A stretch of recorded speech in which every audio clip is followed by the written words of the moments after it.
Dalam pameran karya lukis ini, pengunjung disuguhkan beberapa jenis lukisan, yakni lukisan ekspresi wajah Palembang, serta sejarah kota Palembang, yang dituangkan ke media laker. Untuk di media kanvas dilukiskan beberapa tempat wisata di kota Palembang, salah satunya lukisan Pulau Kemarau. Muhammad Idris, salah satu pelukis dalam pameran ini, mengungkapkan bahwa salah satu lukisan yang membutuhkan waktu lama dan proses yang panjang yakni melukis di atas laker. Pelukis harus melewati beberapa proses dari mulai pengamplasan dan penjemuran laker itu sendiri. Lukisan laker merupakan karya seni khas Palembang yang memang belum banyak diketahui oleh orang, namun memiliki nilai budaya yang tinggi.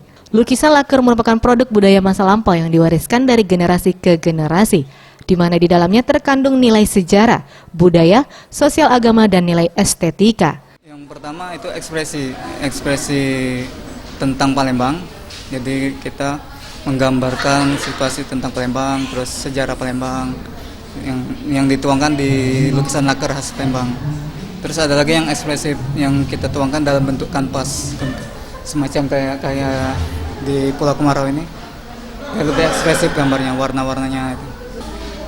Kalau lukisan sulit itu pertama secara teknis ya, apalagi yang di lukisan laker khas Palembang itu tingkatannya yang agak rumit. Karena dia butuh prosesnya pertama dalam proses penjemuran alami, terus proses pengamplasan, dilukis lagi penjemuran, itu yang butuh proses lama.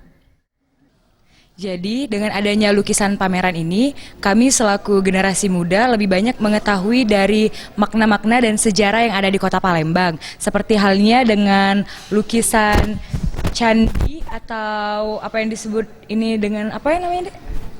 Pagoda ya. Iya. Pagoda, bisa mengetahui dengan ada apa di balik cerita di balik pagoda tersebut dan legenda Pulau Kemarau itu sendiri. Tim Liputan Sriwijaya TV.